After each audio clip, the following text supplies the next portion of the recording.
33 mass shootings across America. The crisis touching nearly every corner of this country.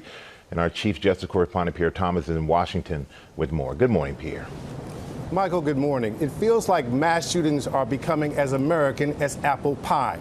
There have been more mass shootings than days in the year so far. In only 157 days this year, there have been at least 246 mass shootings, defined as 4 or more people shot and or killed in a single incident. And they're happening in every kind of scenario, public and private, from workplace and domestic violence cases, where sometimes entire families are killed, to cases like we saw last week, where an escaped killer guns down a grandfather and 4 grandchildren in Texas, to the case in Tulsa, where a man shot and killed 4 people after he was allegedly angry over pain from back surgery. This year's pace of mass shootings matches that of last year, which ended with 692 mass shootings. That, Michael, was 66% higher than the number in 2019. And Pierre, just this weekend, another teen was arrested in California. Michael, we learned yesterday that a 17-year-old in Menifee, California was arrested after allegedly making threats to, quote, shoot up a school. Police say when they arrested him, he had an unmarked ghost gun. Another sign that criminals, the unstable, and the evil have easy access to 300 million guns already in circulation, Michael. Too easy, Pierre. Thank you so much for your reporting. Well, hey there, GMA fans. Robin Roberts here. Thanks for checking out our... Hey, we want to welcome everyone to You and the Law podcast. We want to thank you for taking the time out to tune in for another episode of the podcast show. If this is your first time tuning into the show, we are the co-founders and co-hosts of the podcast, and I am one of the co-hosts, Virgil Green, and the man sitting next to me goes by the name of Chief Swag. How you doing, brother? What's up, bro? What's up, listeners? How y'all doing? Yeah, Virgil. man. Virgil. Yeah. Yes, sir. Virgil. Say, man, they got those things that go inside your lapels, your collar that hold them down, man. You look like the flying nun, man. Well, you know what, man? It's not that, man. You know, come on, wait a second. You trying to talk about my collar? You talking about my man, shirt? iron it down or something, man. You know. Hey, man, this is a fresh starch shirt. Yeah. With the flying nun collar. Wow. With a flying nun collar. Wow. Well, you know what, man? I would have had on our You and the Law podcast T-shirt, but I've got to go to a meeting right after the podcast. So, you know, I'm always promoting You and the Law podcast. So for those of you who are listening, if you would like a podcast, You and the Law T-shirt, send us a message in the chat room, and we've got some T-shirts, we've got some coffee mugs, anything not free you want. It's not free, not free. So yeah, if you want to support the podcast, definitely let us know, and we'll definitely take care of you. So Keith, we've already got your favorite former administrative assistant, the lovely Kathy Cole Lamar. Hey, man. What's going? That's my girl. Kathy, you know I love you. Miss you. Yeah, and we've got what's up, Kenneth? What's up, KB? Got Kenneth Baker on. So we got a few people that are joining us. Hopefully some more will definitely tune in, because we've got another topic that we're going to be talking about tonight. And Keith, as you know, the House has passed some gun reform legislation, and that is something that is now going to make its way to the Senate, which they're saying it may not pass. But you and I, we talked about this, and this is why we're talking about this again on the podcast. So tonight's topic will be, will politicians finally get it right with gun reform? You know, man, I will tell you what I'm seeing is that the recommendations that are being made are reasonable. I mean, you know, the Second Amendment is one of the most difficult amendments to to reform, to ratify, and so you're not going to get that. But what I've seen is a start, raising the age to buy assault weapons to 21, a longer waiting period, red flag laws. I think that's a start. But you know what was interesting, Virgil? I was watching Good Morning America, and they were talking to some congressmen and senators that they were asking, reporters were asking, they were talking to them after the parents and the little girl who was in the classroom, the one that had to spread blood on her body to make the shooter believe she was dead. Yeah. And they even had one of the mothers from the Buffalo shooting whose son was injured. And they asked Congressman Donalds out of Florida, would he support any gun reform? And he pretty much said, yes, those testimonies were compelling, but I'm still not going to violate people's civil rights on guns. Or Second Amendment. Yeah. Second Amendment rights. Yeah. Yeah. Now, Virgil, and to the listeners, if that's the way you feel, why would you say that? You keep that kind of comment to yourself. Yeah. But that just shows you that there are people who have no conscience. And if you don't have a heart for that little girl that had the courage to testify, or those parents of the little girl that was killed, that talk about they saw their daughter for the last time at 10:45 that morning during some type of program.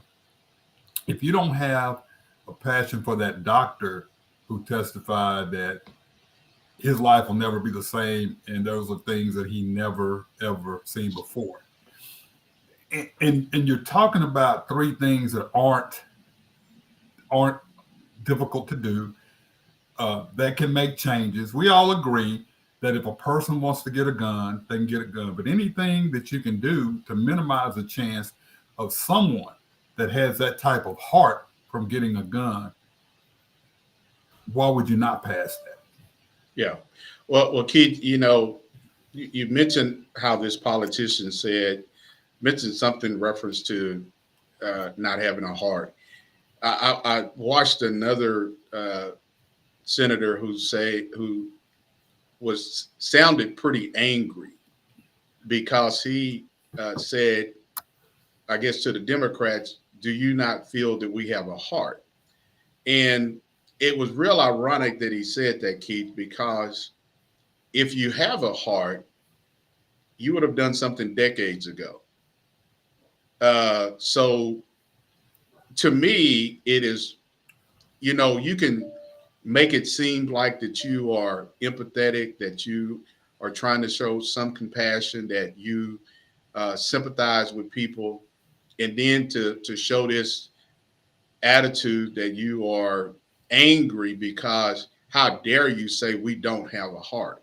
Well, to me, you don't have a heart because when a 10-year-old child has to lay over her classmate covered in blood, and this is the only way that she was able to survive. That baby girl is scarred for the rest of her life. She is. And so for those senators who sit there and say, how dare you question us about our heart, that we do not have a heart. Well, if you have a heart, this is not about the Second Amendment.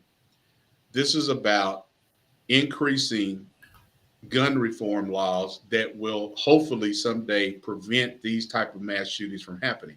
Nor is it a Republican Democratic issue.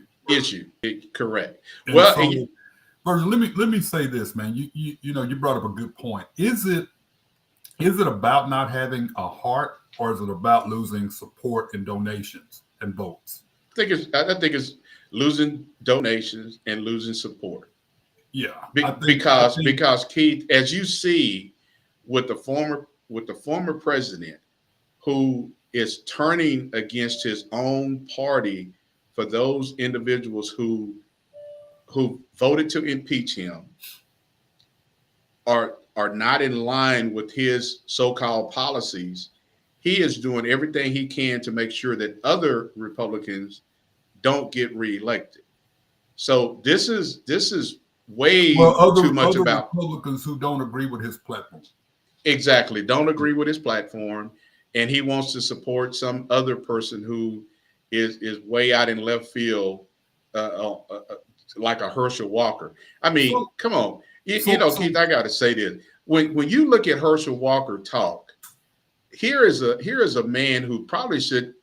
I don't see how in the world he even got a college. Well, he didn't get a college degree. We know that, but some people will probably say, "Well, dang man, you talking about this man?" Again, Herschel Walker sounds like some fifth grader. And a fifth grader probably sounds better than Herschel Walker, but this man is running for U.S. Senate. Well, let me say this. I'm not gonna talk about his educational level. What I'm gonna talk about, Virgil. You're not gonna talk about his educational level. I'm not gonna talk about that. Come on, man. Come on. You trying to be nice tonight? You trying to be nice tonight? No, I mean, I'm just not gonna do it, man. Wait a second. Didn't he say he graduated to top of his class in high school and in college? He did say that. But listen, man, this is what gets me about this thing. What have you and I said? Left or right, we don't care. Correct. Moderate, we don't care. Because, man, you're going to lean conservative at times. You're going to lean liberal at times, depending on the issue. We don't care. When you get to the point where there's no reasoning and you get to the point of where you won't even say, I understand that. It's just strictly no. I mean, every time they interview certain senators or congressmen, they're just outright saying no. Exactly. So what I will tell you, I'm really surprised that John Cornyn out of Texas is talking about reform and that he believes that they can come to an agreement in some form. That really shocks me that Cornyn is saying that. But it's well, you know what, Keith? Well, let me say this, Virgil. Okay. You're talking about Herschel Walker, and we're talking about Donalds out of Florida. We're talking about Tim Scott out of North or South Carolina. Yes. Mm-hmm. Are they really?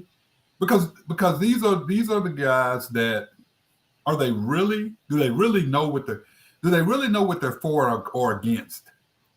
Do they really understand the Second Amendment, or are they in states that are so far right that they believe if they say something, it's going to hurt their chances of getting reelected, or they're going to be harassed or whatever? Herschel Walker can't even explain why he wants to run for senator. He can't even explain it. He can't. He cannot explain why he wants to run. He doesn't have a platform. I believe he's running because he believes that he is in a predominantly Republican state, and that he truly believes he's got to say what he needs to say to get to the point of that Senate position that he wants. Don't even know if he wants the position. He doesn't. I mean, the guy has no political aspiration other than whatever he's trying to do for himself. But I think there's a lot of smart people out there that realize, black and white, that realize that he doesn't need to be in that position. And it's surprising that he actually won to move on to the general election. Hey, Bert, you know what's going to be interesting, though, when we talk about this topic?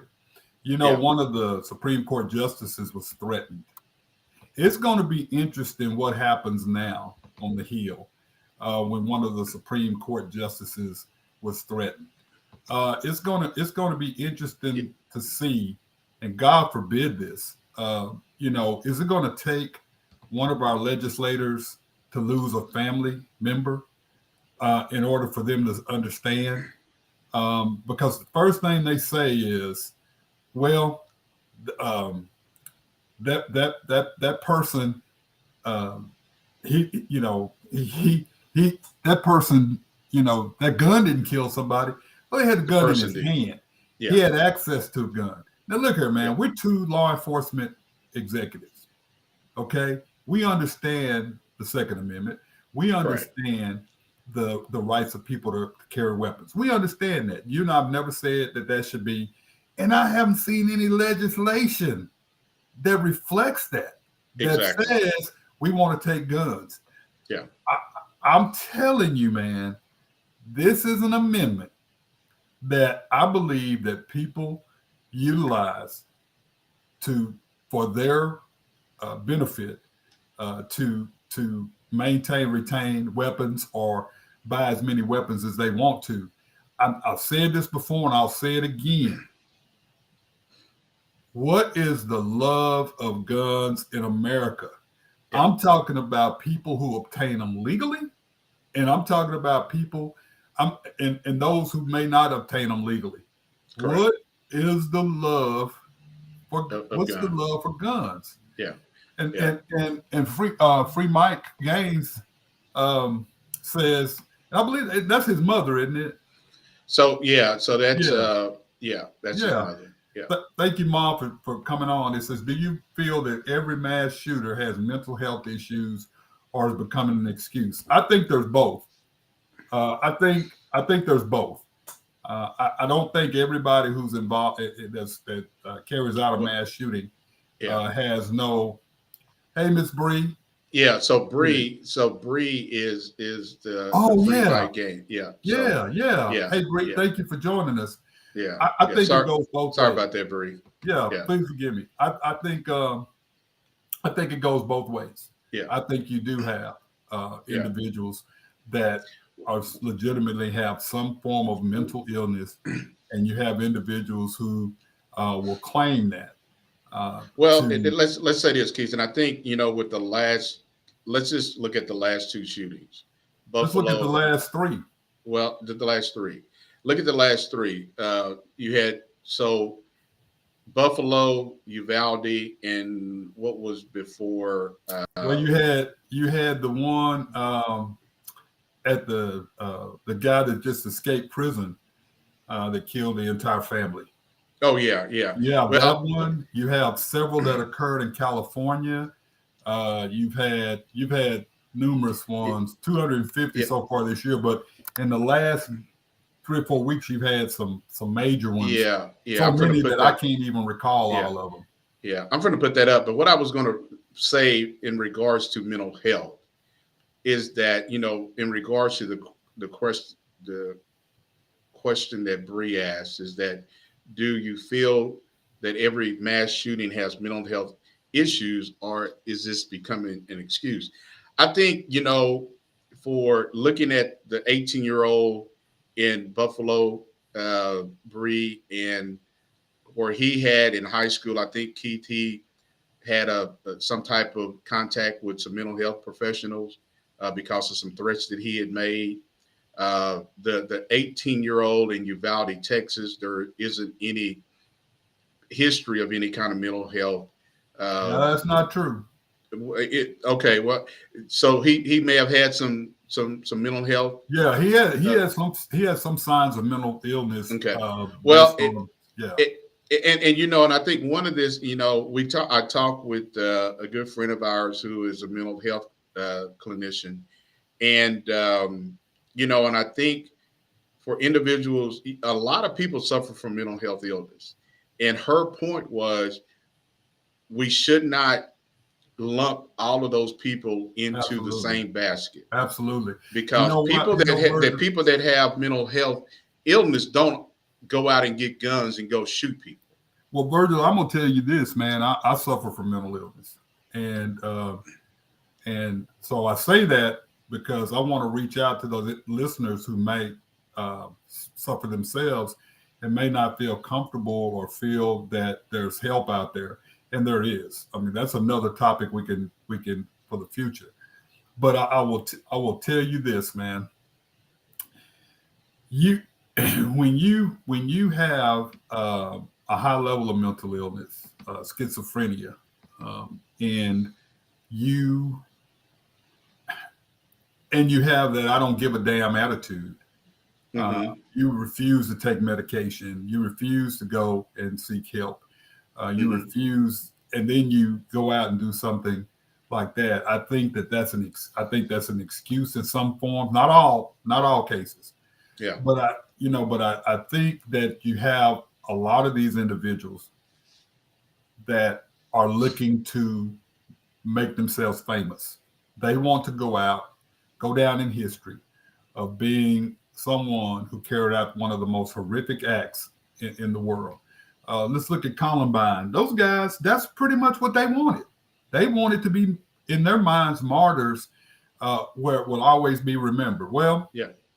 The problem with that is when you continue to talk about that individual, whether it's the media, whether it's whomever, when you continue to talk, you do minimize the survivors or the family members an opportunity to heal. Yeah. You do.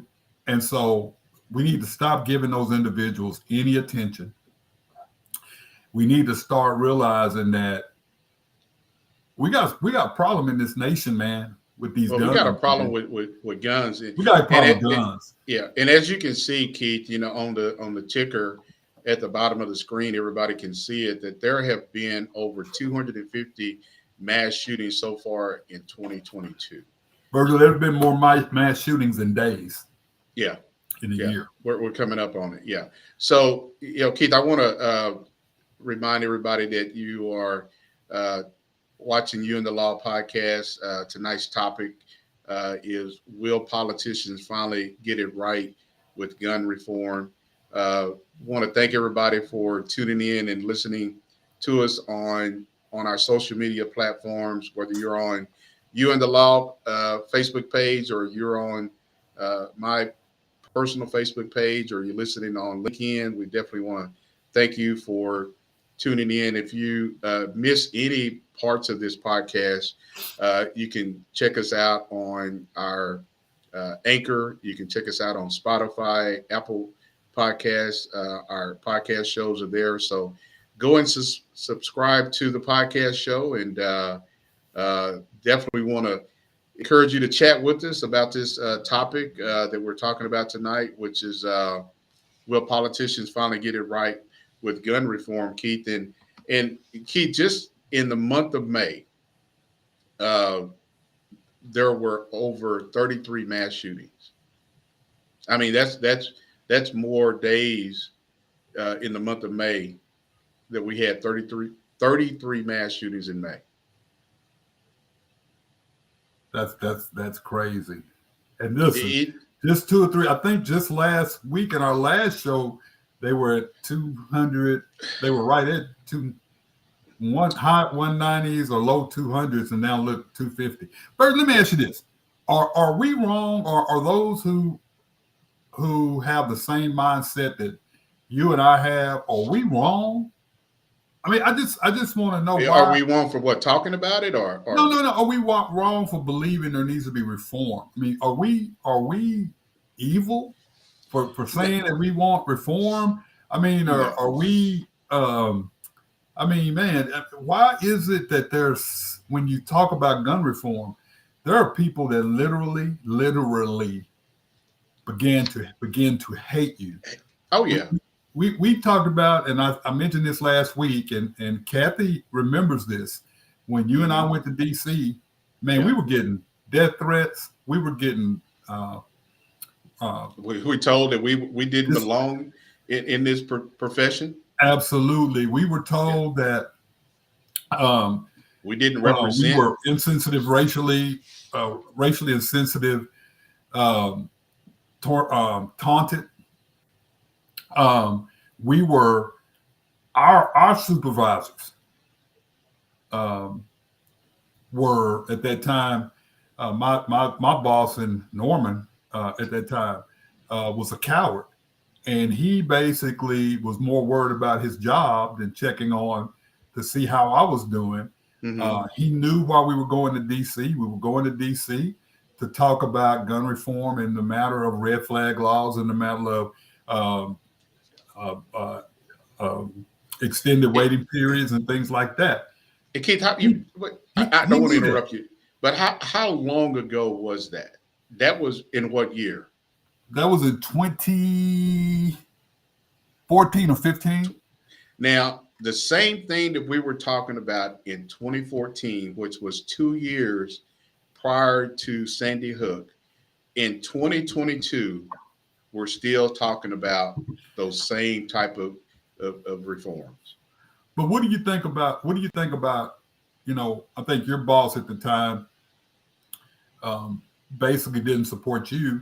No, mine was a coward, and he was more worried about his job instead of worrying about saying, hey, he went there. I knew he was going there. I knew what his discussion was going to be. Yeah. But he lied. He lied because he was worried about what people in Oklahoma thought. He was worried about his paycheck instead of saying, this man is here for the safety, went to DC for the safety of these citizens, to discuss that. Yeah. He was a coward. He's still a coward. And when you worry more about yourself instead of the mission, you're a coward. Yeah. And I hope he hears me calling him that, and because he needs to know he's a coward. Yeah. Well, and Keith, and I think the one thing that really, it surprised me, but it didn't surprise me, was the fact that we had people who wear the same color uniform that we wear or wore. It turned against us. Turned against us. And the simple fact that we were two black men from Oklahoma, and at that time, I think there was only maybe 4 of us, a handful of us that were black police chiefs in the whole state of Oklahoma in 2014. Yeah. And so, for people to think, and this isn't all of law enforcement, but when people talk about, the blue wall, or, thin blue line. There is a very thin blue line when it comes to people that look like me and Chief Humphrey in law enforcement, and others who look like us. When you come out and you have a strong opinion about something, and you don't change that just because people want you to say what they want you to say. But we're expected to respect people's thoughts, but people don't want to respect, our thoughts, and so that's most. But then you turn around and think about it, and I want to say this to the listeners: 98% of the law enforcement officers are amazing, but you've got that 2 to 5% that they don't think January 6th was wrong. They believe that there shouldn't be gun reform. I remember sitting in a meeting and we were talking about trying to get some legislation changed in Arkansas and try to initiate the red flag laws. And I had a senior commander, Virgil, that turned as red as a tomato. Yeah. And we're talking about the safety of individuals. Mm-hmm. Okay, we're talking about the safety of individuals, domestic violence, individuals involved in domestic violence, someone whose family member has some higher form of mental illness. We're talking about that. And he said, I don't care about that. I care about losing my right to carry guns and people coming into your house taking your guns. Mm-hmm. Police. What the hell does that have to do? Yeah. What the hell does that have to do with saving somebody, maybe saving someone's life? I mean, a police officer, to the listening audience, a senior police officer got mad, to the point. I think, I mean, it was to the point that he was, I had to tell him to calm down. But he got upset because we talked about red flag laws. Yeah. Really? Yeah. Yeah, that's crazy, Keith. Hey, Keith, I want to get to another message that Bree just sent to us.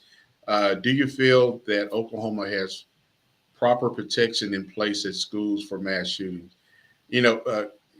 Bree, I'm gonna tell you this. I spent a year up in Tulsa with the Tulsa public school system. There's the agency up there has their own police department, and I will have to tell you that by far, Tulsa has one of the most elaborate security systems in place for all of their elementary, middle schools, and high schools. So I don't know what Oklahoma City Public School has in place, but I do know, Keith, that in Tulsa, you cannot get into the school without being buzzed in by somebody in the office.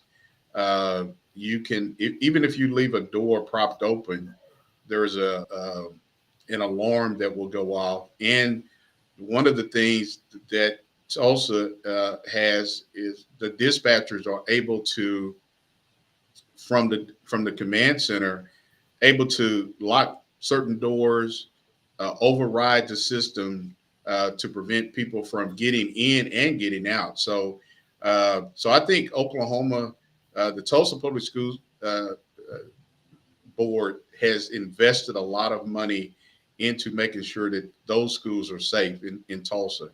And I know there's a lot of other schools across the country that are, like in Texas, have some similar things in place. So Bree, hopefully that answers your question about does Oklahoma have proper protection in place for mass shootings?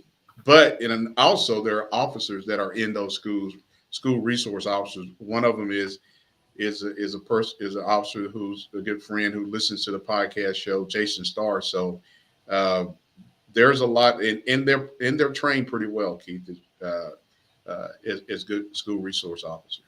Yeah, well, I know in Norman, Norman had its own police department in the schools, and then about 4 years ago, we started an SRO program where Norman officers were assigned to the schools. And I know the training that those officers went through. I know that the school district and the police department worked extremely close to go through different scenarios, to go through exercises and things like that to ensure. So I believe so. I'm comfortable with Oklahoma, especially I know Tulsa, Oklahoma City, and Norman. I don't know about some of the smaller cities, and sometimes it comes just down to dollars.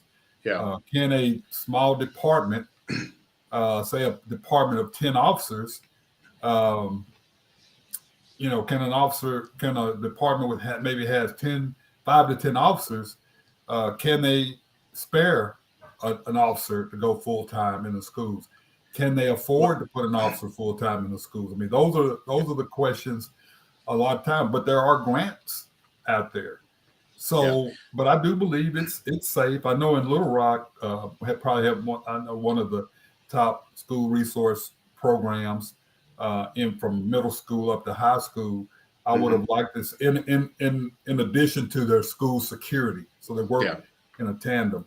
And the newest high school has some of the safety mechanisms, not to the point of our dispatch, but to the point of a vestibule when people come in the process. So I think schools are getting to that, but it's very expensive. Yeah. Well, I'll say in Spencer, Keith, we had school resource officers, but one of the unique things about in Spencer, the Oklahoma City Public Schools at that time provided the funding to pay for those officers, even though the schools were in the city of Spencer, but they were operated under the Oklahoma City Public Schools. So the school district allocated funds to have school resource officers at the middle school and high school. And unfortunately, that was taken away due to some mismanagement by a previous city manager.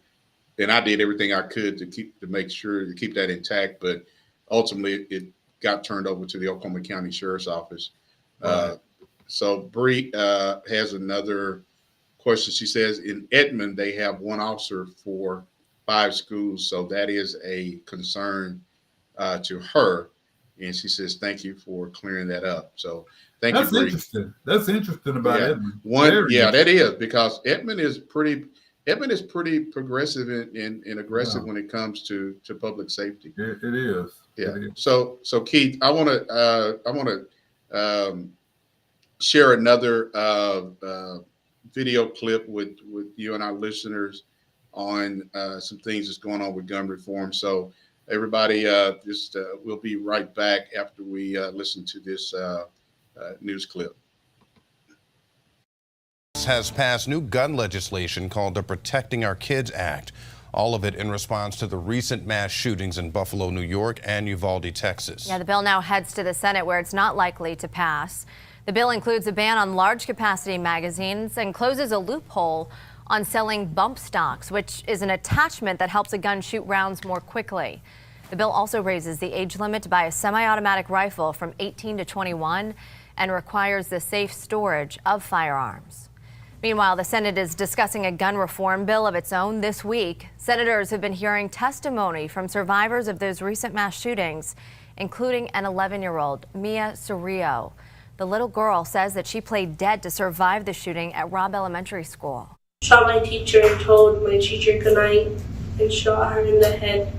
And then he shot some of my classmates and the whiteboard. When I went to the barracks, he shot my friend that was next to me. I thought he was going to come back to the room, so I grabbed the blood and put it all over me. Absolutely heartbreaking. And the issue keeping Congress from an agreement centers around automatic weapon bans and age restrictions. You know, Keith, we talked about this earlier in the podcast. You brought up the fact that here's a 10-year-old who her life is forever changed. She will be somewhat the same, but to hear a 10-year-old have the mindset and the thought that if I cover myself with my classmates' blood, this man won't shoot and kill me. Why should a child have to even think like that? Why should yeah. a child even have to do that? Why should she? And so when these senators who are in their 70s and 80s sit there and say, how dare you say we don't have a heart? Well, man, I think when you sit there and you listen to that 10-year-old say what she had to do to survive in that classroom, I think you need to sit there in the chair and imagine your grandchild going through the same thing. And I said this, and unfortunately, Keith,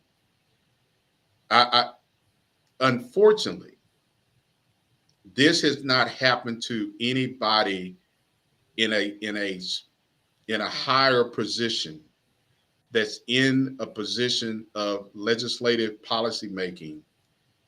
If this has happened to a person that's in any House or Senate seat or in Congress, you will bet that they are going to do everything they can to introduce gun reforms because it hits home.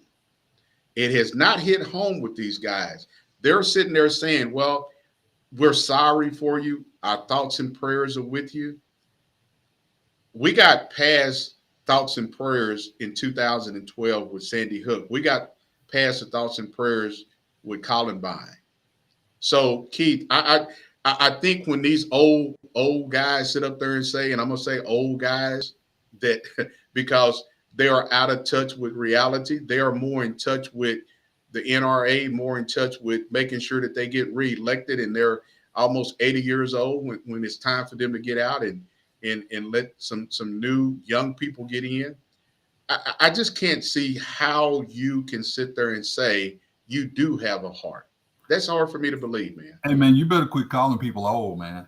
They old, brother. They old. They are Seniors. Well, you know what? I'm gonna say this. There's a difference.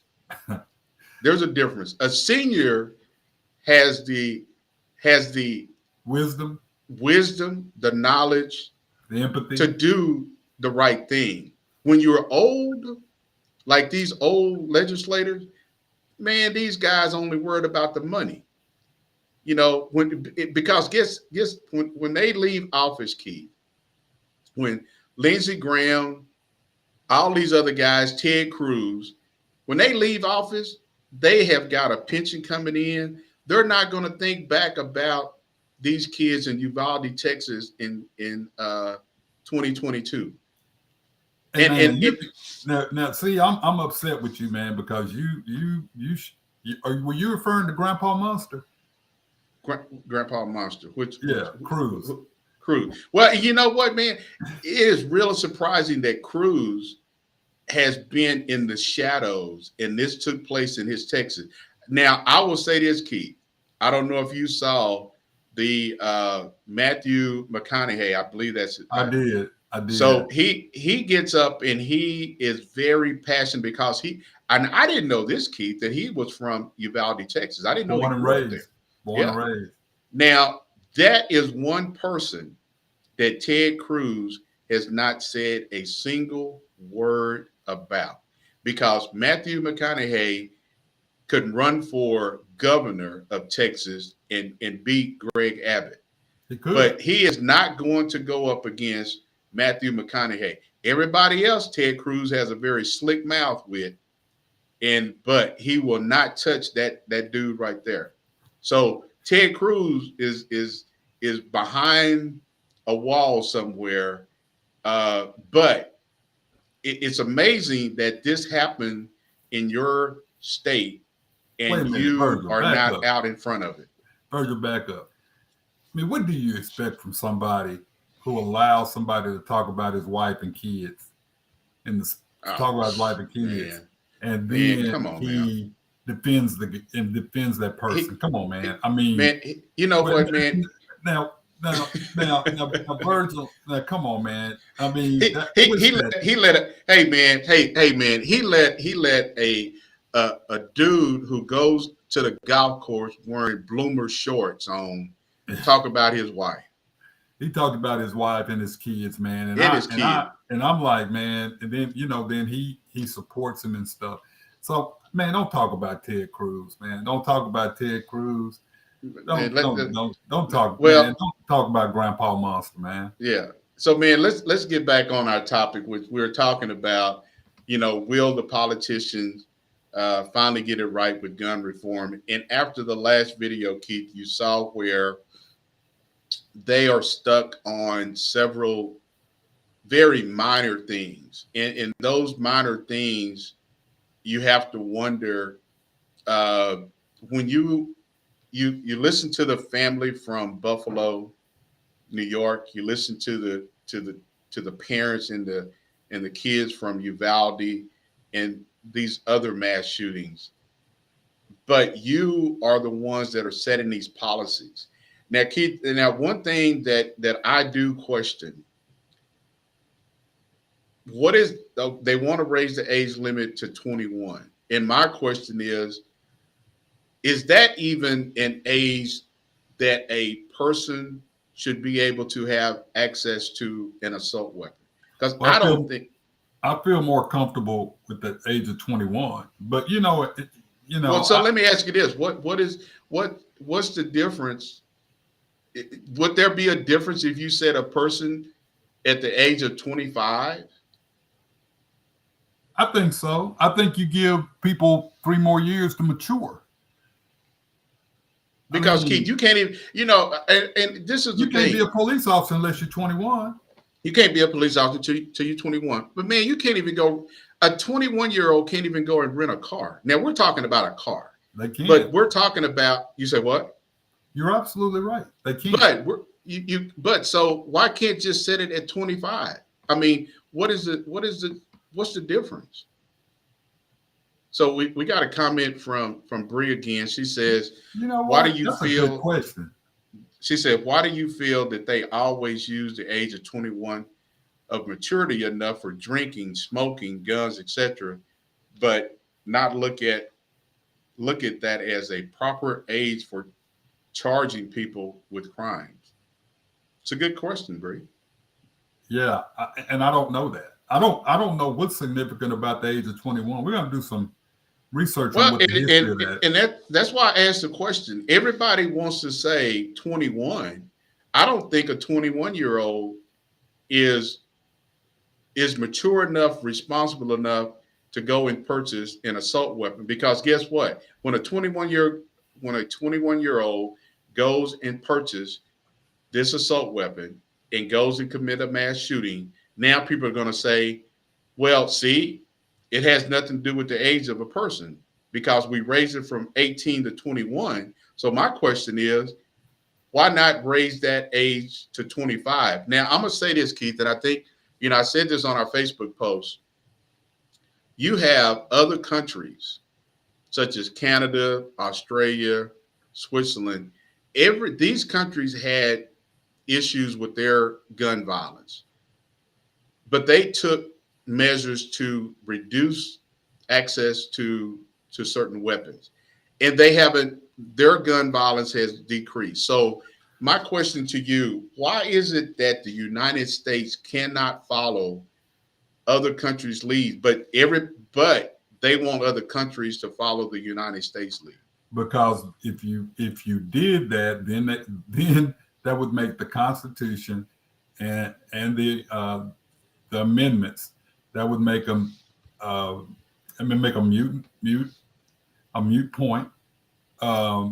They would believe that the United States is weak. Mm-hmm. Not only would they think that, they would basically, I think the United States, they always want to set the example. They don't want to follow others that have a good example. Look at Canada's health insurance, one of the best in the United world. States. Yeah.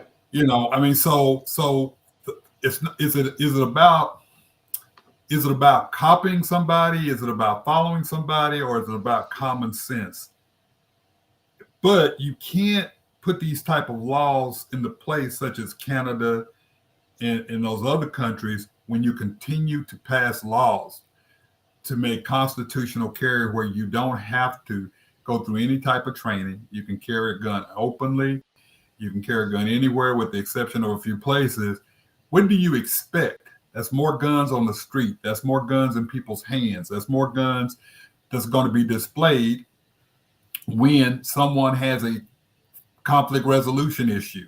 Mm-hmm. So I believe that the individuals that we elect to represent us believe that by making gun laws that are more restrictive, you're saying that the United States is weak. You're saying that we have a weak nation because our nation was found on the amendments. And I will tell you that it's an embarrassment that everybody, not everybody, but there are individuals who feel that the Second Amendment is more important than the other amendments. Yeah, exactly. If you ask some people, they couldn't even tell you what each one of the amendments says, what it represents. But they can sure tell you what the Second Amendment are. They can tell you about they can tell you what the they Second can tell you Amendment about is. the First and Second Amendment. Well, some don't know the First Amendment because, like I've said, it is a right to freedom of speech to assemble.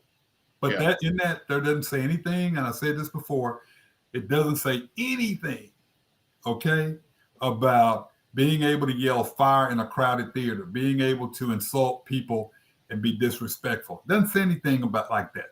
Yeah. The Second Amendment doesn't say anything about people having the right or having to carry assault rifles or extended magazines. Doesn't say that anywhere. Correct. So why is that the most prevalent amendment? then of all the amendments, why is that the most prevalent? Why are we so bent and bound and so determined to die for the Second Amendment? Why are there people out there so willing to die and willing to stand by while innocent children are killed over the Second Amendment? Yeah, exactly. Yeah. Well, hey, Keith, we got a comment from My Lisa. classmate, Lisa. Yeah, she says What's going on, 21 Lisa? is not a magical age for maturity. The brain continues to develop even at least the age of 29, and I think then she says 25. So She you know what? Lisa's very smart. She's always been smart, and it's true.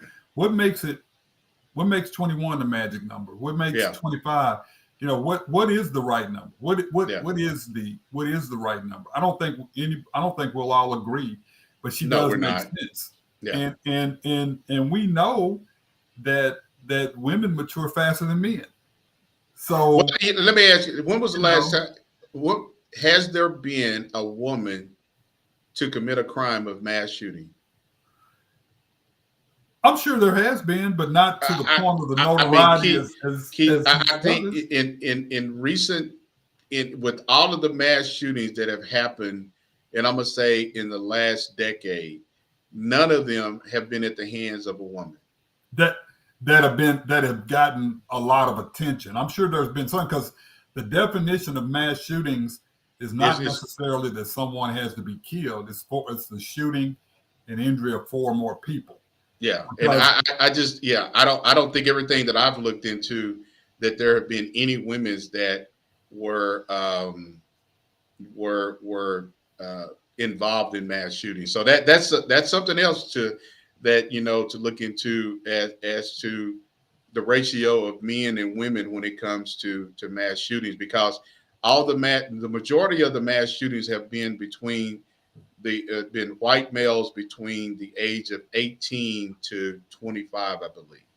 Well, now Virgil, when you fall back to the true definition of a mass shooting, it's black and white. Well, Now, let me say this. I think what you're saying is the ones that have gotten all the national attention. Yeah, there's mass shootings that go on every day. Well, every day. Well, just like black and white. Yeah, just like in Philadelphia. And I was going to say this, Keith. We're coming up on the last 5 minutes of the podcast. This is not a black and white issue. Absolutely not. There are just as many young black teenagers that are out shooting and killing as any other race. And so the average age nationally of individuals who are victims and who are suspects in mass shootings are the age of 16 to 24. Yeah. Well, and so Keith, just like I think this past weekend there were shootings in, I want to say Baltimore, Philadelphia, of course, obviously Chicago, but even in I want to say it was in Baltimore, where there was a very quiet weekend. Everybody, people were out having a good time, and you saw literally the 3 black males. One of them had a handgun. Oh, that was in Philadelphia. Philadelphia, okay. That was in Philadelphia. Okay, all right. But so here are all these innocent people that were shot, some killed, wounded. And again, the violence is not just surrounding school mass shootings or mass shootings at a place of in the workplace. These shootings are taking place almost every weekend across every city in the United States. So I think when we talk about the reform of assault weapons and the reform of extended magazines, we're talking about those things that are happening in Philadelphia, Baltimore, Chicago, Detroit, and the fact that you have so many kids, Keith, and one of the guns that was involved in this was a ghost gun.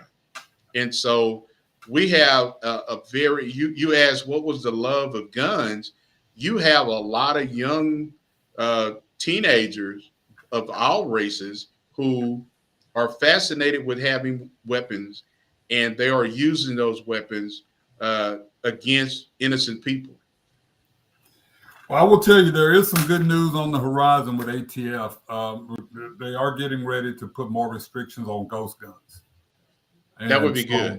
That's going to be, and also these 3D guns. So there is going to be, that's a good thing. That we are that the ATF is getting changes. I believe those changes take effect August the 1st, I believe. Yeah. Hey, we want to thank Jay for tuning in and joining us. Thanks, Chief. Hey, Keith, we're coming up on the last few minutes of the show, man. It's been another great show, and we've been talking about, will the politicians finally get it right with gun reform, and I think it's safe to say that by the time we come on next Thursday, that the Senate will probably not pass any meaningful gun reform. Now, hopefully they will. But hopefully some of those who have been victims will finally get across to them. I hope so, man. I hope the heart opens up, man. The hearts open up. But I just but I wanna send the condolences and prayers to all the families who have had to endure violence over this year and beyond. I want to let you all know I pray for you every day. My condolences. My family prays for you all, and I can't imagine. I don't, and I won't even try to pretend that. I hate when people say, I can only imagine. No, you can't. You can't. You cannot imagine what these families are going through, and the surviving victims. You cannot. So I just want to let everybody know that's my daily prayer, that that we don't have a mass shooting anywhere in the nation. Yeah, exactly. Well, hey, brother, it's been another great episode of the podcast, and we will connect again next Thursday at 6 p.m. Right here on Facebook Live. And so we want to remind everybody to go and subscribe to us on Spotify, Apple Podcasts, Google Podcasts, wherever you listen to your podcast on. Go and subscribe to us and listen to this show and many other shows that we have up there. So, brother, we will see you next Thursday on You and the Law. Hey, Virgil, guess what I'm getting ready to do? What's that, man? I just bought a riding mower, man. I'm cutting grass. Oh, yeah, you really getting old now. Well, listeners, God bless y'all. We'll see y'all. All right, thank you all for listening. We'll see you again next Thursday on You and the Law podcast.